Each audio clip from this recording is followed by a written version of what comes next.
Assalamualaikum and good day everyone. We are the group 4, so we will discuss the chapter 4 and this is our topic.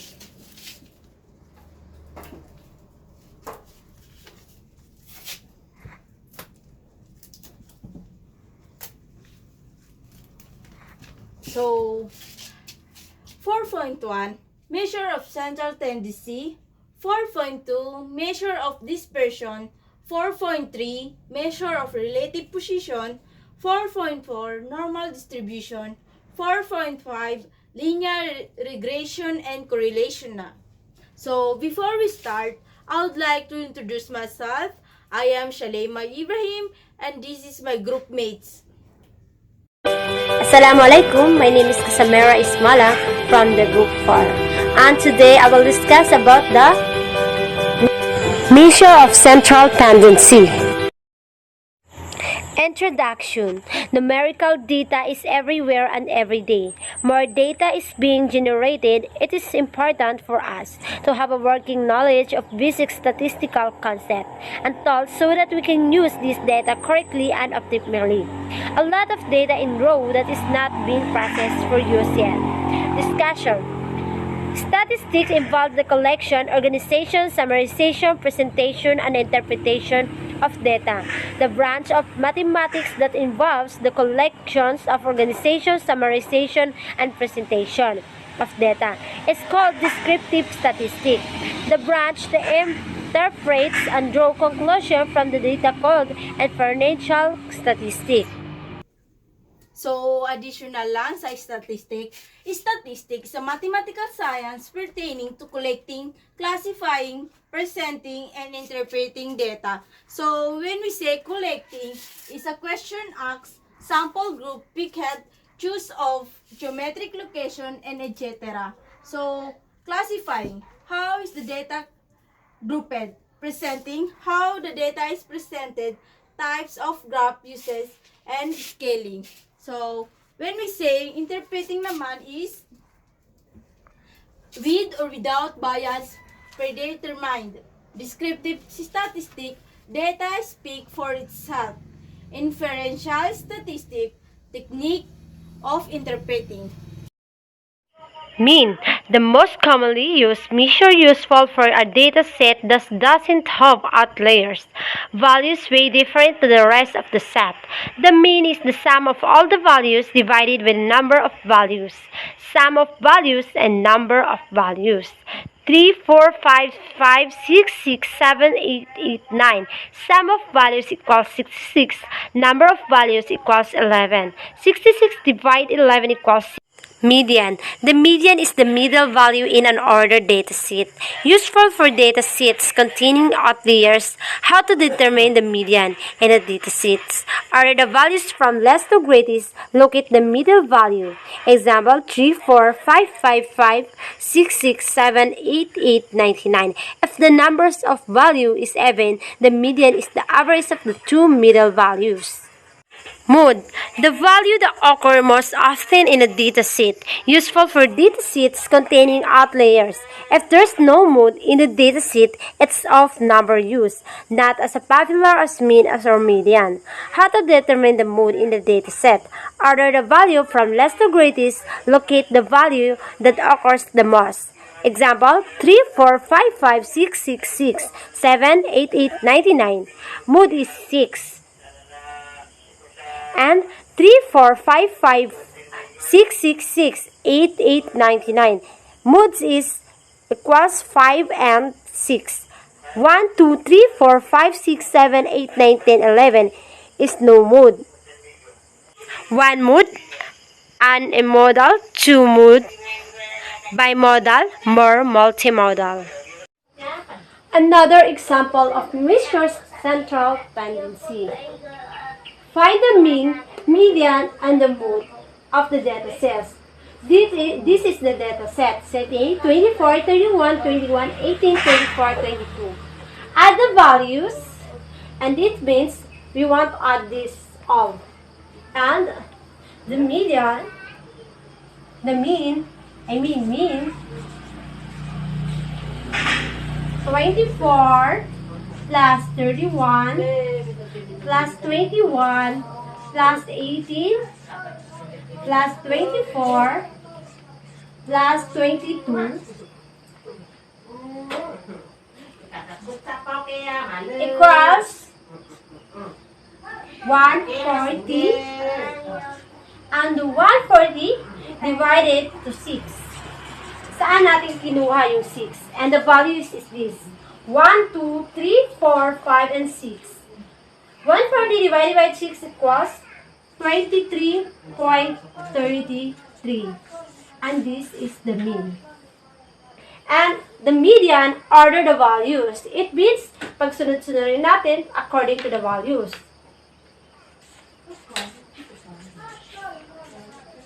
Median. And pinakamaliit is 18. 18. And the second is 21. 21. And the second is 22. And the second is 24. 24. 24. And 31. And three values and three values.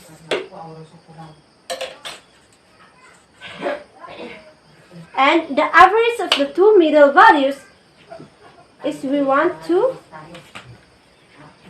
add it. And the average of the two middle values we want to add it and divide it. And the middle of values of this is 22. 22 plus 24 equals 2, 4, and 46 equals 46. 46 divided 2 equals 23, and this is the median. And also the mood is, the values is 24. Why 24? Because makadalaw siya makaulit. Kaya siya yung mood. And I thank you. Good day everyone, I am Johanna Kida from Group 4. So this time, I am going to discuss what is the weighted mean. Weighted mean is the continuation of Casamira's topic, which is from the 4.1 measures of central tendency. Measures of central tendency has three sectors: the arithmetic mean, the median, the weighted mean, and the linear interpolation and animation. The weighted mean, a value called a weighted mean, is often used when some data values are more important than others. For instance, many professors determine a student's course grade from the student's test and the final examination. Consider the situation in which a professor counts the final examination score as two test scores. To find the weighted mean of the student's score, the professor first assigns a weight to each score. Take a look at the weighted means formula. The X stands for weighted mean and the W stands for weights, where the weighted mean of the numbers multiplied to its weights, or X multiplied to the value, is the sum of the products formed by multiplying each number by the assigned weight, and weight is the sum of all the weights. For example, a student with a score of 65, 70, and 75, and the final examination score of 90 has weighted mean of. In this case, the professor assigned each of the test score a weight of 1, and the final exam score a weight of 2. Take note that the numerator of the weighted mean above is the sum of the products of each test score and its corresponding weight. The number 5 is the denominator. Another example from table 4.1. It shows Dylan's fall semester course grades. Let's use the weighted mean formula and find Dylan's GPA for the fall semester. Many colleges use the 4 points grading system.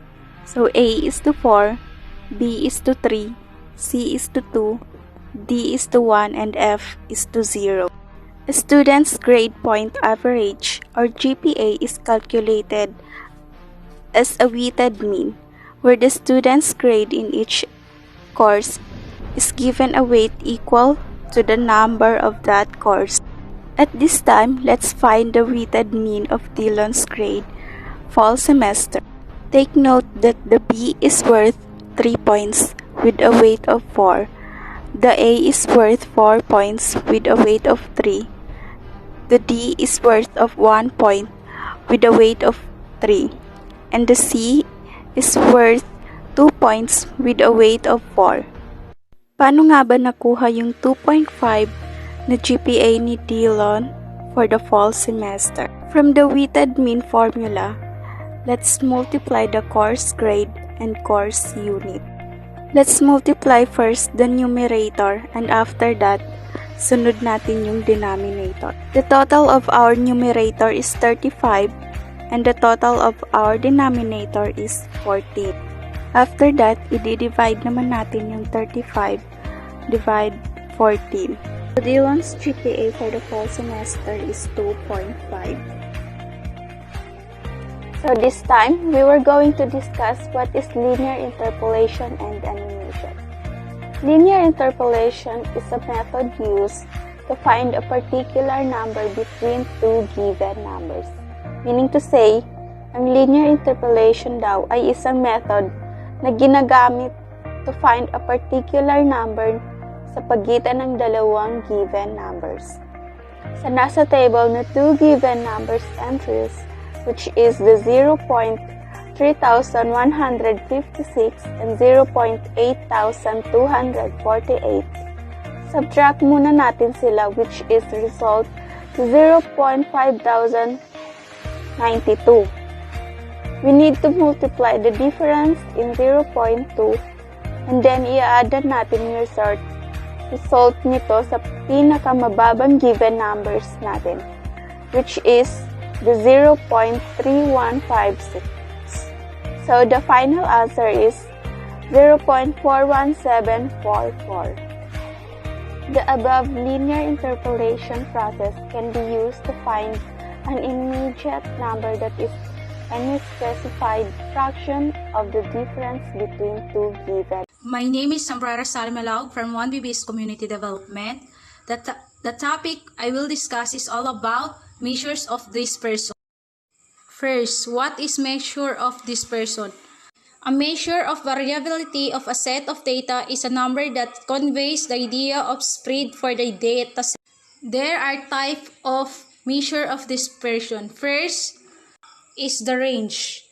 What is range? The difference between the greatest data value and the learned data. From the word difference mean, may subtraction na magaganap, meaning may ima-minus yung maliit na value sa pinakamalaking value. The formula for range is range R equal highest value minus lowest value. First step, get the highest value and subtract the lowest value. Example, find a range. Find a range of the number of dispensed by machine 1 in the table 4.5. Solution, we will look the highest value in machine we find the highest value is 10.07. So next step, we will find also lowest value in machine 1, which is 5.8. The range of the number of owned pens is 10.07 minus 5.85 equal 4.2207. Second, standard deviation, set of numerical data that make use of the amounts by which individual data value deviates from the mean. Its symbol is O, the Greek letter sign sigma. Ang standard of deviation, nagvavary siya depende sa data dito sa standard. We considering each the given data, nagvavary lang yan siya whether population or sample ang given problem. We have two different given formula for solving standard deviation.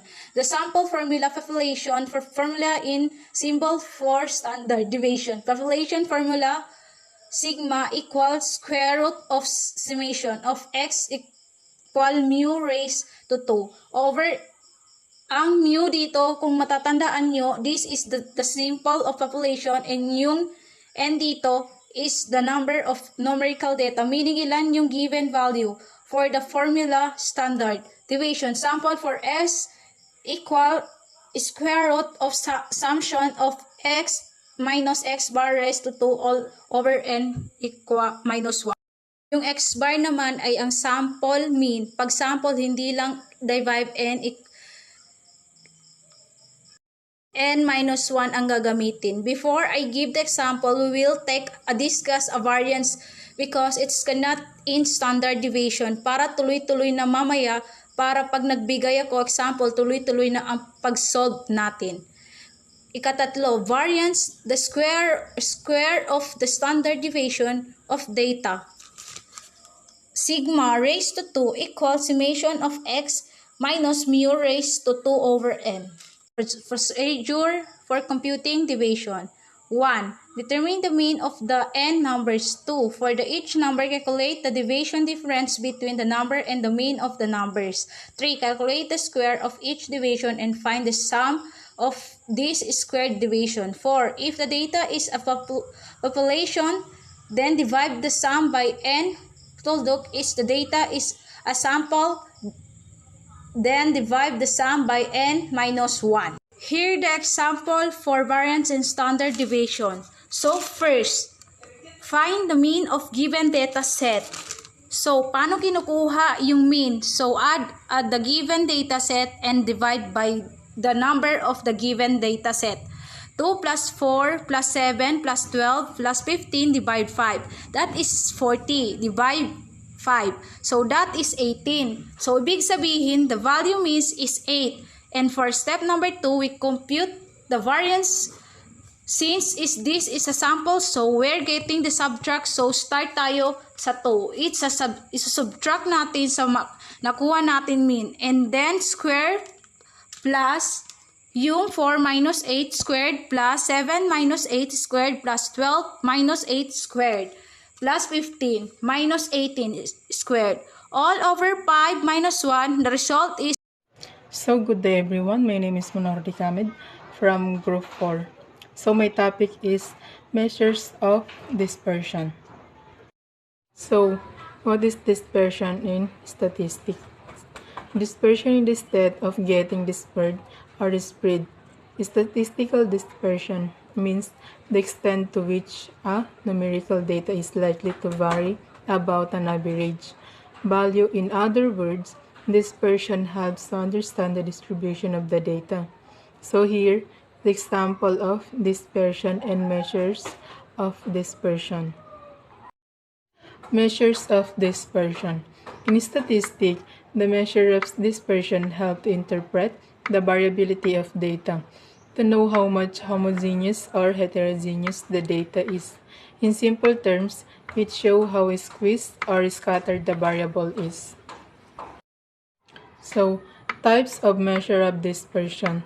There are two main types of dispersion method in statistics, which are absolute measure of dispersion and relative measure of dispersion. Absolute measure of dispersion. An absolute measure of dispersion contains the same unit as the original data set. Absolute dispersion method expresses the variation in terms of the average of deviation of observations, like standard or means deviations. It includes range, standard deviation, quartile deviation, etc. There are the 5 types of absolute measure of dispersion. Number 1 is range. It is simple, the difference between the maximum value and the minimum value given in the data set. And number 2, variance.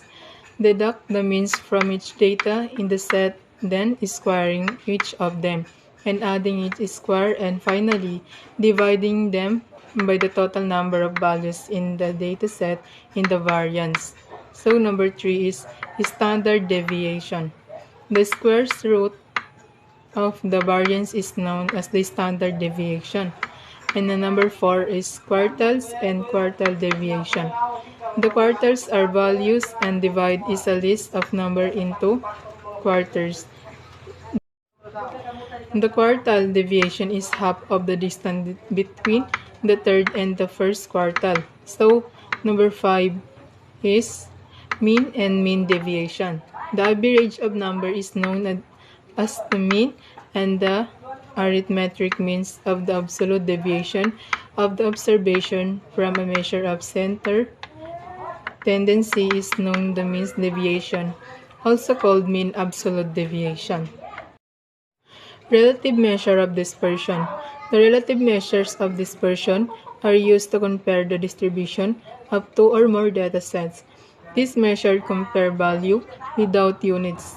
Common relative dispersion methods include number 1, coefficient range, and number 2, coefficient of variation, and number 3, coefficient of standard deviation, and number 4, coefficient of quartile deviation, and number 5, coefficient mean deviation. Coefficient of dispersion. The coefficients of dispersion are calculated along the measure of dispersion when two series are compared that differ widely in their average. The dispersion coefficient is also used when two series with different measurement units are compared, in it denoted as CD.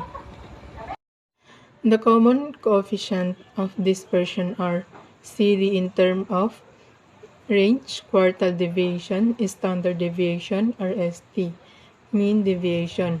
So, sa coefficient of dispersion, CD is equals x maximum minus x minimum, or x maximum plus x minimum. So, sa quartile deviation, CD is equal quartile 3 minus quartile 1, or quartile 3 plus quartile 1. So, sa standard deviation is CD is equals SD, mean deviation, CD, mean deviation, and average. Measure of dispersion formulas. The most important formulas for the different dispersion method are arithmetic mean formula, standard deviation formula, interquartile range formula, quartile formula, variance formula, all statistic formulas. So that's all. Thank you. Assalamualaikum and good morning each and everyone, especially to you, sir. So for today, I will discuss the measures of relative position. So first is G-scores. So G-scores, population is an aggregate or a set of all units cases. So this is the formula, and this is the examples, and the second one is the sample. Sample is a subset of units cases done or taken from a population. So like I said, this is the formula and this is the sample. So I will explain the population of mean, the population and mean. So ano nga ba ang pagkakaiba ng population sa sample mean? So ang halimbawa nito is sa kabuuang classroom. Alam natin ito ay nahati sa row para mas maging organized ang klase. So ang population doon is yung buong tao ng classroom, o di kaya ay total student ng classroom ngayon. On the other hand, ang sample naman is maaaring isang row lang sa loob ng klase. So let's proceed the quartiles.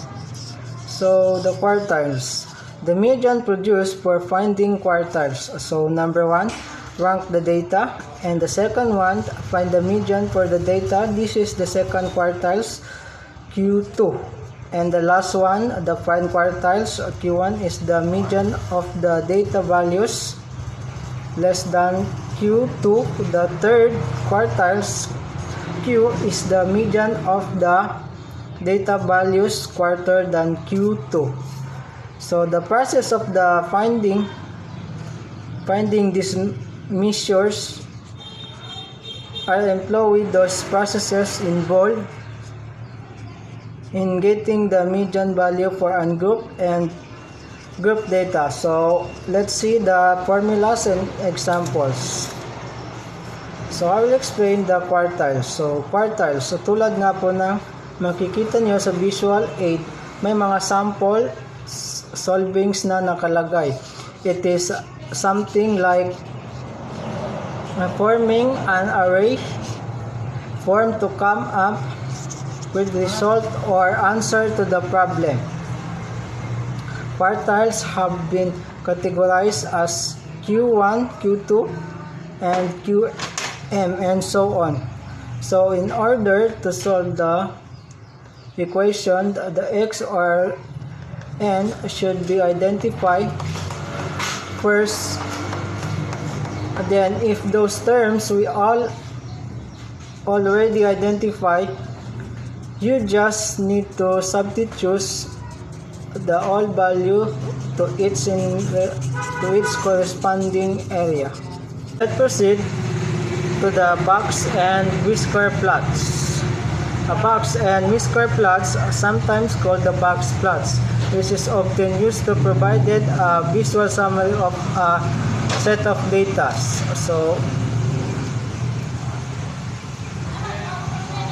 constructions of the box and whiskers plots. So number one, draw a horizontal scale that extends from the minimum data value to the maximum data value.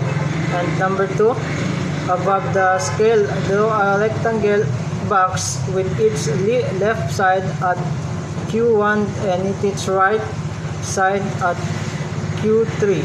So number three, draw a vertical line segment across the rectangle at the median Q2. So the last one, draw a horizontal line segment called a whisker that extends from Q1 to the minimum and another whisker that extends from Q3 to the maximum. So box and whisker plots. So what is the purpose of this illustration as mentioned by the visual aids of mine? It will make and serve as the summary of data, a conclusion for the problem. It will make things clear and understandable since it is more on explaining. So the last one, stem and leaf diagram. The relative position of each data value in small set of data can be graphically displayed by using a stem and leaf diagram. Step in construction of a stem and leaf diagram. So number one, determine that the stems and list them in a column from smallest to longest or largest to smallest. So number two, list the remaining digit of each stem as a leaf to the right of the stem. And the last one, include a legend that explains the meaning of the stem and the leaves. Include a title for the diagram. So additional sa G-score. G-score for a given data value x is the number of standard deviation that x is above or below the mean. So, pag sinabi natin G-score is measure the distance between an observation and the mean. Measure in all units of standard deviation. So, the formula of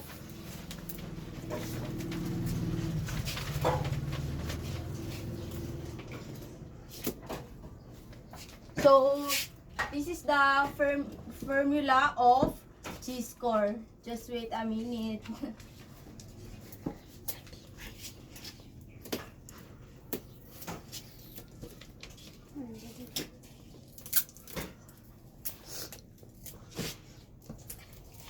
So, G-score. The formula of G-score is G equal value minus mean all over standard deviation. Then this is the formula or population. Population is z x minus x minus mean, value mean, all over standard deviation. So, the formula of sample is gx all over x minus all over. So, this is an example. An IQ test has a mean of 105 and standard deviation of 20. Find the corresponding of T-score for each IQ. So, example, 88. So, we need to use their formula, which is minus x. So, we need to substitute, which is 88 minus 105. This is the 105. So, all over 20, the standard deviation. So, ang kalalabasan niya is 0.85. So, how do you get the 0.85? 88 minus 105 equals 17. 17 all over 20 is equal 0.85. So good day everyone, my name is Fatima Mayti Largonio from BSCD 1B. My report for today is all about normal distribution. So when you say normal distribution, frequency distribution display a data set by dividing the data into intervals or classes and using the number of data values that fall into each interval. A relative frequency distribution lists the percent of data in each interval. Normal distribution and the empirical rule. A normal distribution of data is a bell-shaped curve that the symmetric about vertical line shows the mean. The value y of each point on the curve is the percent, expressed as a decimal of data, and the corresponding x value. The total r under the curve is one of the empirical rules for a normal distribution state that approximately 68%. The data lie within 2 standard deviation of the mean, and 99.7% of the data lie within 3 standard deviation of the mean using the standard and normal distribution. The standard normal distribution is the normal distribution that has mean of 0 and standard deviation of 1. Any normal distribution can be converted into stab, dash, and r. Normal distribution, and by converting the data value, their z-score, then the percent of data value that lie in the given interval, z-scores of the under standard. Normal group between the z-scores of the endpoint of the given interval. And that's all. Thank you. It is a continuous, symmetric, and bell-shaped distribution of a variable. So, ito yung example ng normal distribution. Sabi dito is, the distribution is bell-shaped. So, obvious naman, dun sa drawing na ito ay bell-shaped. Next naman is, the normal distribution is continuous. Means, dito sa left natin is continuous siya up to negative infinity or tuloy-tuloy. And then sa right naman natin, continuous siya, tuloy-tuloy up to positive infinity. Another is, normal distribution is symmetric. So, ang normal distribution kasi meron siyang hati dito sa gitna. And when we say symmetric, kapag tinupi natin to, equal dapat yung both sides. Sabi dito, normal distribution is symmetric. Next is, the normal distribution is asymptotic. it never touches the x-axis. So, kita nyo naman sa drawing, hindi dapat sila mag-touch or magdikit. And another, the total area of a normal distribution, itong buong area na to, left and right, ay equal kay 1. So, therefore, kung 1 ang total area, kabilaan ay meron silang 0.5. Or minsan, in-state natin na 0.5,000. It's just the same to 0.5.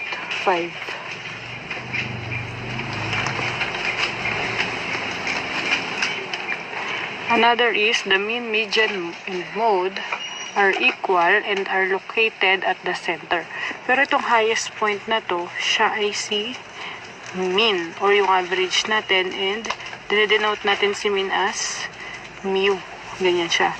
So, mean is the highest point on the normal distribution curve. And meron tayong tinatawag na standard normal distribution. Kapag ka normal distribution ay standard, meron siyang mean na 0, and yung standard deviation niya o yung sigma natin ay 1. So, mean is 0, and yung standard deviation natin ay 1. Kapag ka ganun ang given, automatic siya ay standard normal distribution. So, isa pang skills na dapat matutunan is kung paano ba gamitin yung ating standardized normal distribution table. So, for example, madali naman siya gamitin kasi hanapin nyo lang yung intersection. So, for example, is Z1.24 yung hahanapin natin. Dito sa table, ano yung corresponding value ni 1.24? So, since yung first two digits natin ay 1.2, hahanapin mo dito yung 1.2 sa gilid. Then, dito naman, ang hahanapin nyo is since 1.2, gagawin mo lang 0 yung dalawa. 0.0, tapos ito, taas mo 4. So, isa mo hahanapin dito sa taas ay 0.04. So, una, 1.2. Pangalawa, 0.04. Since 4 yun nanditong natira. So, 1.2. Nandito si 1.2. And then, hanapin nyo si 0.04 dito. This one. So, hanapin mo lang yung kanilang intersection. So, 0.04. Ito yung katapat na merong 1.2. Ayan, ito si 1.2. So, ang intersection nila ay 0.39. So, ganun gumamit ng Z-table. So, let's go back to the application of normal distribution. Yung application, madalas, ng normal distribution ay ginagamit to some probability problems wherein yung mga data or values are normally distributed. So, ang ginagawa natin, ang ginagamit natin formula in normal distribution is the z-score or z-value. Ito yung formula natin, z equals x, wherein yung x natin is the value of any particular observation or measurement, and then minus mu. Yung mu natin is the population mean, or sa problem kapag nabasa nyo ay average, siya si population mean. And then we have over or divided by standard deviation. So yung ating sigma, siya ay si population standard deviation. So again, the formula is z equals x minus mu over sigma. Okay, so let's proceed to our example number 1. The average pag-ibig salary loan for RFS Pharmacy Incorporated employees is 23,000. If the debt is normally distributed with a standard deviation of 2,500, find the probability that employee owes less than 18,000. So, yung average daw o yung mean pag-ibig salary loan or yung pwedeng utangin ng mga employee ng RFS Pharmacy ay 23,000. So, yung 23,000 ay average na yun ng lahat ng naglo-loan sa RFS Pharmacy Incorporated doon sa pag-ibig. Kung yung mga utang daw ay normally distributed with a standard deviation of 2,500 or 2,500, hahanapin natin yung probability or yung chance na ang isang employee ay makautang ng less than 18,000. So, ang first step nun muna is to find the given. So, ang given din natin dito is ang mu natin o yung average natin is, so yung mu natin sa given natin, so ang mu natin is 23,000. And then sabi naman dito sa sa given, the standard deviation is 2,500. So ang ating sigma ay 2,500. And then ang question is find the probability that the employee owes less than 18,500. So less than 18,500, si 18,500 siya yung ating x. Kasi siya yung value of any particular observation. So, ang x natin ay 18,500.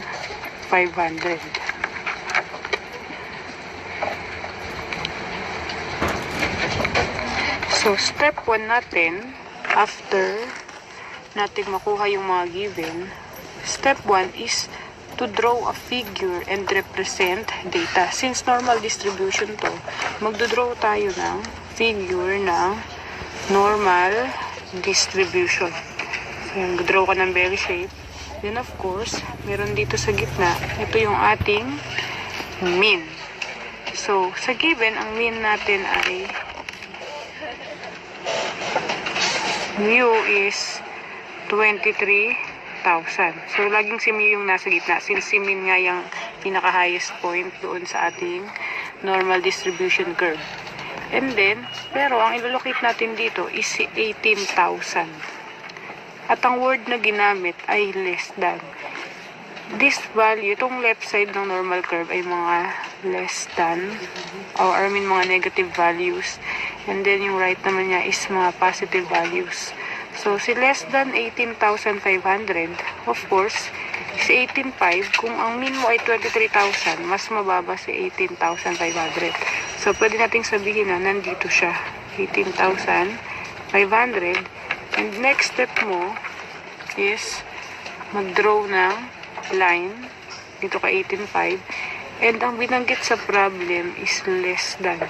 So, ang isi-shade mo dyan, itong mga values na less than 18,500, ito yung kukunin nating area or probability na nakautang sila ng less than 18,500. So, this one, ang represent na itong shaded na to ay yung mga P less than 18,500. So, ito yung Z natin.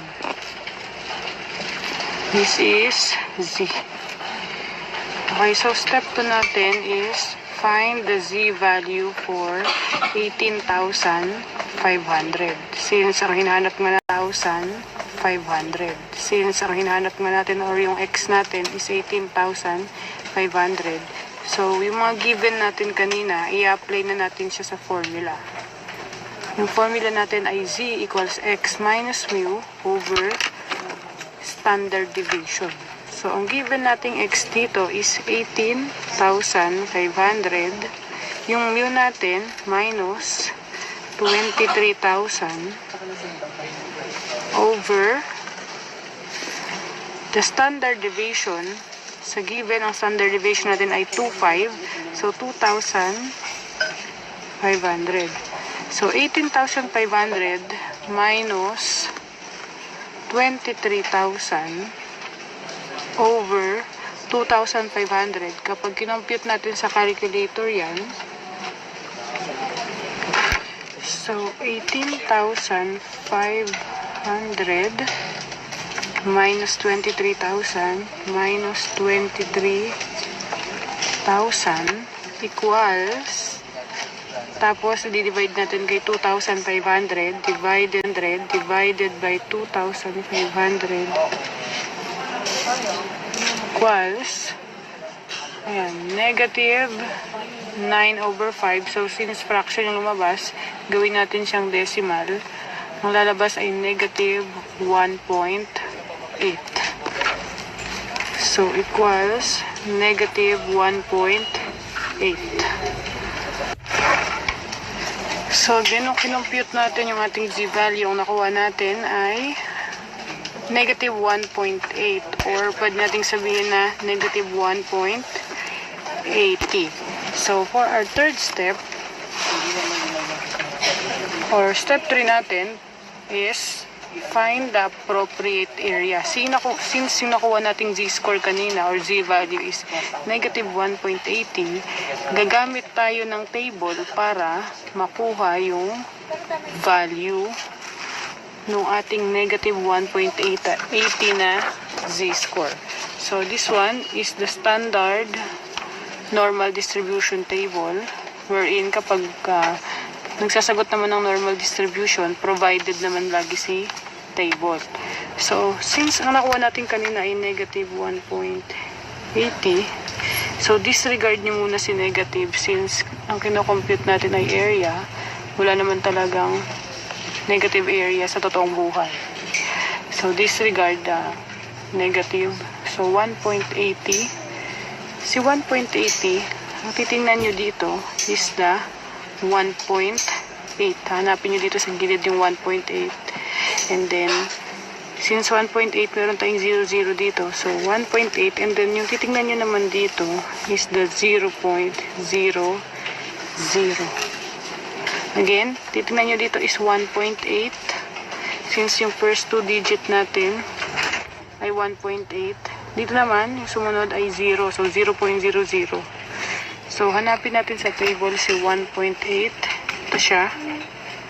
And then, yung 0.00 naman is this one.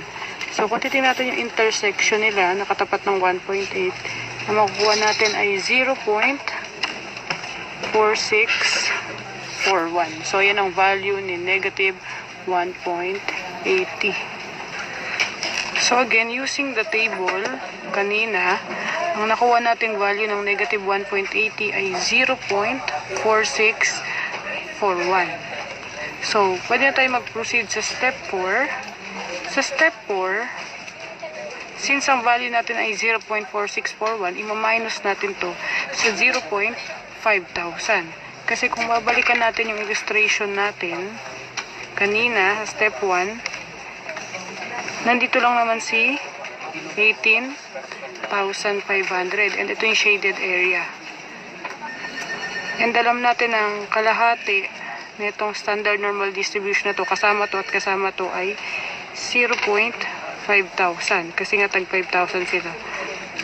So ngayon, dahil nakuha natin to, this is 0.4641, ima-minus natin si 0.4641 kay 0.5000. So magiging final solution natin ay 0.5000 minus 0.4641.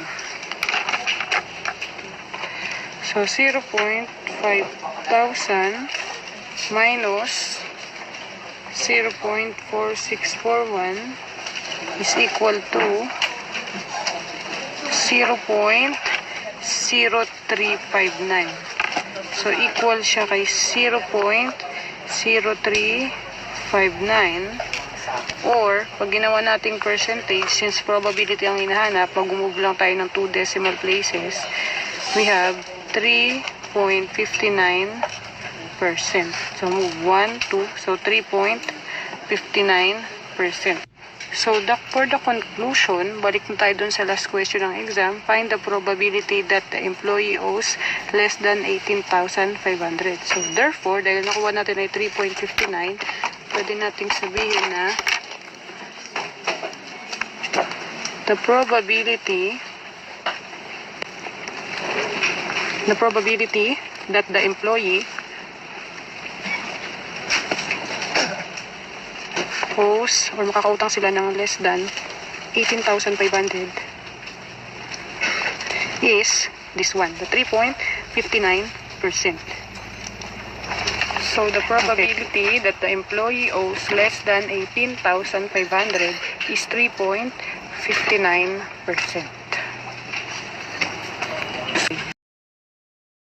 Assalamualaikum warahmatullahi ta'ala wabarakatuh.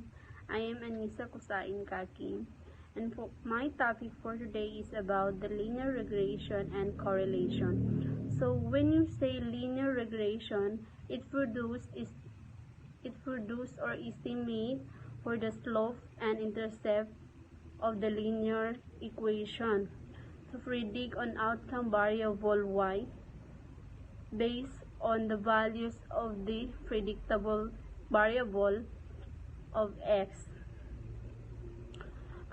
The difference between the linear regression and the correlation is the correlation, it provides information of the strength and direction of the linear relationship between two variables, while the linear regression, it estimates the parameters in a linear equation that can be used to predict values and based on the others. So that's all. Thank you. Or independent. Actually, pwede siyang dalawa, guys. So, dependent or independent variable. So, the equation is y is equal to a plus bx.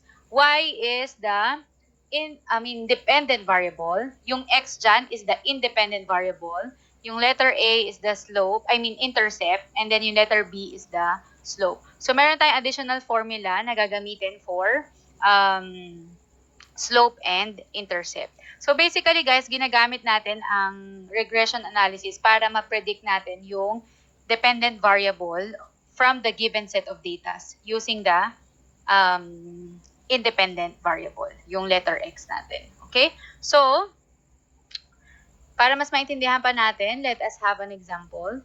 So, a teacher desires to know whether the typing speed of a ComSci student is related to the time. Given the speed of students, or the X, and the corresponding time it will take for him to learn the word processing program, predict the time it will take the average student who has a typing speed of 72 words per minute to learn the word processing program. So, itong teacher na to, gusto niyang malaman kung related daw ba yung speed ng isang estudyante, speed when it comes to typing words per minute. So, related daw ba yon yung speed ng estudyante in typing words per minute to the time to learn the word processing program. So, here is the given set of data. So, ito guys, yung speed na to, ang tinutukoy dito ay, hindi yan minutes ha, yan yung words per minute. Okay? And then, itong time na to, ang tinutukoy dito na time, minutes to, ayan, kasi naka-minutes tayo. Pero, ang tinutukoy dyan guys, yung, ito, ayan. Okay?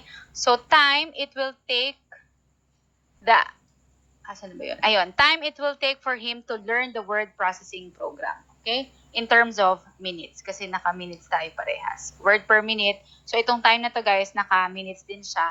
Pero, ito yung time for him to learn the word processing program. Okay? So, para masagot natin yung hinahanap dyan. So, ang tinutukoy dito guys, kung 72 dito, ayan, kasi words per minute. So, nagbigay siya, kung ang estudyante, ang speed niya in average, in words per minute, in typing words per minute is 72 words per minute, okay, gaano naman siya katagal it will take for him to learn the word processing program. So, yun yung gusto niyang malaman.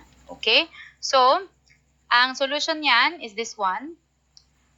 Okay. So, ayusin natin yung mga data natin in vertically manner. So, ayan, from here, horizontally, ayan, gagawin natin siyang vertical arrangement. So, ito yung speed natin. Speed in words per minute to, guys. Ito naman yung time in minutes din, pero time in learning the word processing program. Yun yung time na tinutukoy dyan. Okay? So, ang gagawin nyo, mag-a-add kayo ng dalawang columns, which are x squared and xy. So, kukunin natin yan. Siyempre, alam nyo na to. Ibig sabihin ng x squared, itong speed na to, or yung x variable natin, i-squared lang natin yan. Okay? So, let us have yung calculator. So, 45 squared. So, 2025. Lagay lang natin dyan. And then, sunod na x is 68. So, 68 squared. So, 4,624. Okay. Next one would be 69. So, 69. 69 squared is 4,725. 761. And the next one is 45. Nagagalag yung ano natin. 2025. Actually, pare sila nung una, no? 2025. Next one would be 58. So, 58 squared. So, 3,364. And then the last one is 55 squared. So, 3,025. Okay? Next column would be XY. So, syempre, alam nyo na yan. Ginawa na natin yan sa Pearson tsaka sa Spearman. I-multiply nyo lang yung X and Y variable. So, I will multiply 45 multiplied by 85. So, that would be our first value of XY. So, 3,825. 3,825. Next one would be 68 multiplied by 67. So, 4,556. Okay, next one would be 69 times 56. So, 3,864. And then, 45 times 78 is 3,510. Last two, so 58 multiplied by 68. So, 3,944. And then the last one would be 55 multiplied by 89. So, 4,895. 4,895. Okay. Next one would be the sigma or summation of all the columns. So, i-add nyo lang guys lahat ng columns. So, I will have summation of x, which basically means the addition of all values in the x column. Summation of y. Ayan. Summation of x squared. And then the last one is summation of xy. So, i-add natin lahat ng columns. Let's have muna yung x. So, 45 plus 68 plus 69 plus 45 plus 58 plus 55. So, 340. Next one, summation of y column. So, 85 plus 67, 56, 78, 68, 89. So, 443. 443. Next one is the summation of x squared. So, 2025 plus 4624, 4761, 2025, 3364, and 3025. So, 19,824. 824. And then the last one is the summation of xy. So, 3825 plus 4556, 3864, 3510, 3944, 4895. So, the answer is 24,594. So, 24,594. Okay, after that, we will be solving for the values of A and B. Okay? So, solve na natin yung values ng A and then yung B. So, A natin, dito na lang. Ayan. So, ito yung formula natin, guys. Alam nyo naman yung pagkakaiba nito at saka nito, di ba? So, pag sinabi natin summation of x squared, okay, ito yon mismo, summation of x squared. Pero pag sinabing summation of x, quantity squared, so nasa loob ng parenthesis yung summation of x, ito yun. And then you will square the value. Okay? So, kopyahin lang natin lahat. So, summation of y, 443. Okay? Times, ito, summation of x squared. So, 19,824. Okay? Minus, summation of x tau. Ito na tayo. So, summation of x is 340.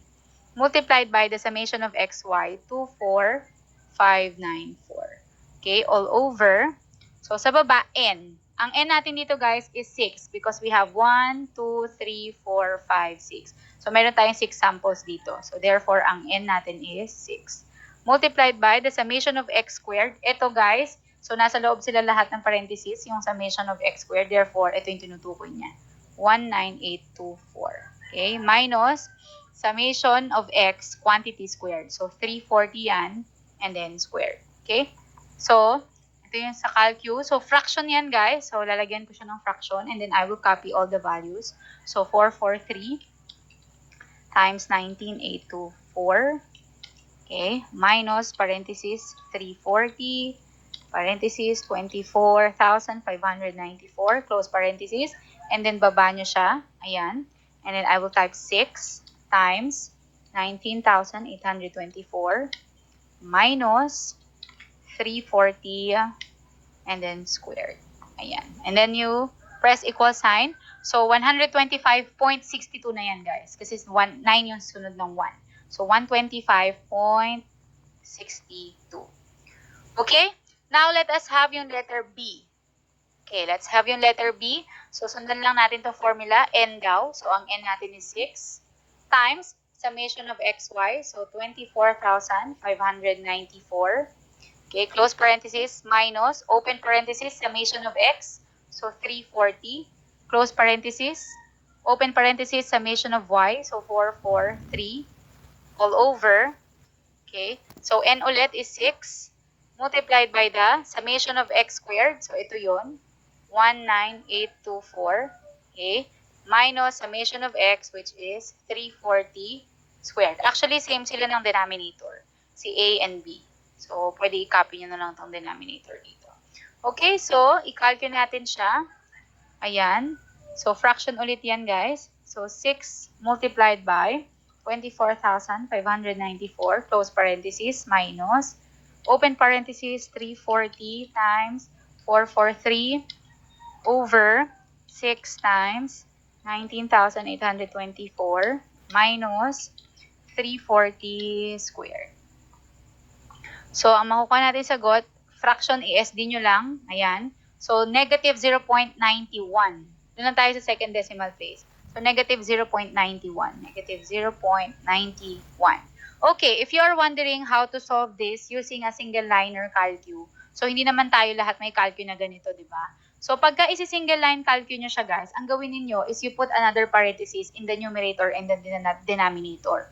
So, kung ang calcu nyo naman ay itong may fraction, walang problema, as is. So, kung ang calcu nyo, single line, yan, lagyan nyo lang siya ng another parenthesis sa taas tsaka sa ilalim. And then, you're good to go. Dire-diretso. Since single line, wala kayong fraction na ganito. So, kopyahin ko lang siya as is. From here, yung dinagdag ko, isasama ko na yung dinagdag kong parenthesis.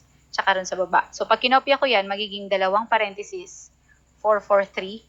Okay, close parenthesis, open, 19824, close, minus, dire-diretso guys, 340, close, open parenthesis, eto na tayo, nandito na tayo, ito, yan, okay, and then 24,594, so dalawa, ayan, dalawa, kasi dinagdag ko tong, dinagdag ko na isa pang parenthesis, and then I will use divide, okay, kasi division yan, so open parenthesis, sa baba na tayo, 6 times 19824, close, minus, 340, close parenthesis, and then I will put squared, and then close parenthesis, equals, ayan. So, same answer, 125.62. Okay? So, basically, kapag ka ang calcu nyo ay single liner, just add another two sets of parentheses sa numerator and denominator. Ito rin, guys. Ganito rin dito. So, lagyan nyo rin lang dito ng pang single line na calcu. Kung single line ang calcu nyo, lagyan nyo lang din. So, magiging open 6, open 24,594, close parenthesis, minus, open parenthesis 340, close, times 443, tapos dalawa. Ayun, no? Yung sa, ito. Yan. So, as you can see, dalawa yung nandyan. So, I will put 2 parentheses. And then, divide. So, divide. Okay, and then open. Nasa denominator na tayo. 6 times 19824. Close parenthesis. Minus 340. Okay. And then squared. Close parenthesis. Pag equals nyo, guys, you will get the same answer. Negative 0.91. Okay? So, ang gawin nyo na lang, kapag ka-single line ang calcu nyo, i-modify nyo na lang itong formula. You put another parenthesis here, dito, here, and then here. Okay? Para lang yan sa mga single. Ayan. Mga single liner na calcu. Okay? Now, so balik tayo. Na-solve na natin yung A and B. So, punta tayo dun sa equation. So, anong gagamitin natin na equation? Ito, y is equal to a plus bx. Okay? So, ang y natin, Y pa rin siya. Okay, yung A natin, papalitan natin ito na compute natin na A. So that would be 125.62. Plus, itong B natin, papalitan din natin siya ng negative 0.91. Ito yun, na-compute natin. Multiplied by X. Okay? So, Y is equal to 125.62. So, negative 0.91 times X, that would be negative 0.91X. Diba? Parang ano lang yan, 5 times X, 5X. So, ayan, negative 0.91 multiplied by X is negative 0.91X. Siyempre guys, positive, negative. Positive multiplied by negative is negative. So, ang magiging final equation natin is 195.62 minus 0.91x. Okay? So, ito yung equation natin para sa example nito. Ibig sabihin, ito yung regression niya dito sa example na to. Now, to answer the question, ang question natin kanina, wait lang, ito to. Yan. So, meron na tayong equation, which is y is equal to 1, ano nga yun? 125.62. So, 125.62 minus 0.91x. So, 0.91x. Okay? So, nagbigay siya dito ng 72 words per minute. So, yung tinutukoy na 72 words per minute, that is x. So, basically, pagka nagbigay ng x, ang hahanapin nyo ay y. Kasi ang hinahanap dito, time will it take the average student to learn the word processing program. So, ito yung time na hinahanap si y. Kasi yung speed dito, guys, ang tinutukoy dyan yung words per minute. Okay? So, ang hinahanap dito ay si y, and then nagbigay siya ng speed na 72. So, to answer the question, ang gagawin nyo is substitute nyo itong 72 na binigay doon sa problem dito para makuha natin yung time. So, y is equal to 125.62 minus 0.91 times yung x na binigay, which is 72 words per minute. And then, salpak nyo lang sa calcu. Dire-diretso yan, guys. Single line o double line or kung ano mang calcu nyo, pare-parehas lang yan. Okay, minus 0.91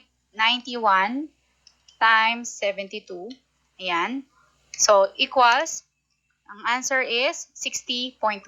So, y is equal to 60.1 minutes, since minutes to. Ibig sabihin, kung 72 words per minute ang speed ng estudyante para sa pagta-type ng words per minute, ito, magiging 60.1 minutes yung time to learn the word processing program. So, therefore, it will take the student 60.1 minutes to learn the word processing program if he types or if he has a speed of 72 words per minute.